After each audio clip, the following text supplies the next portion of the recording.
Salam uşaqlar. Yeni əlavə olunmuş çalışmaların izahını davam edirik. Səhifə 22, tənasüb mövzusu, faiz tənasüb mövzusu, 20 sayılı çalışmada yeni əlavə olunanlardır.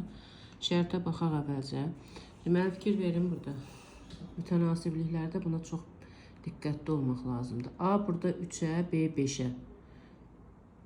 Və ikinci ifadədə A 1-ə, C 4-ə. Üçüncüdə də C 3-ə, D 2-yə. Fikir verin. Deməli, burada da A var birincidə 3-ə mütənasibdir, ikincidə 1-ə mütənasibdir. Biz elə eləməliyik ki, mütənasibliklər eyni olsun. Onda mən bunu 3-ə mütənasibdirsə, bunun surət və məxrəcini ikisini də 3-ə vursam.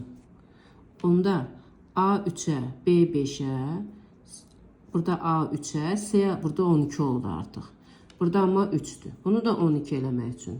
İkisini də surəti də kəsrin əsas xassəsinə görə məxrəci də 4-ə vursaq, fikir verin nə alındı. A 3 bərabərliyin 3-ündə də eyni uyğun mütənasibliklər olmalıdır. A burada 3-ə uyğundur. Yazıram A 3K'dır. B 5-ə uyğundur. B 5-ə mütənasibdir. B 5K'dır. A burada da 3K'dır. C 12'ye 12K. Burada da C 12 olduğuna göre deməli düz yazmışıq. Hər şey düzdür. 8K. Mütənasibliyi yazdıq. Ondan sonra burada ifadə olunub D ədədi. D ədədi 8K'dır. B ədədindən B ədədi 5K'dır. Neçə faiz çoxdur? Kəmiyyətin faizlə dəyişməsi. Əvvəlcə baxıram ki 8K B'dən 3K'dan nə qədər çoxdur? 5K'dan nə qədər çoxdur? Cavabı dedim çaşıb. Bərabərdir 3K. Deməli 3K çoxdur. Sonra faiz nisbətinə baxırıq.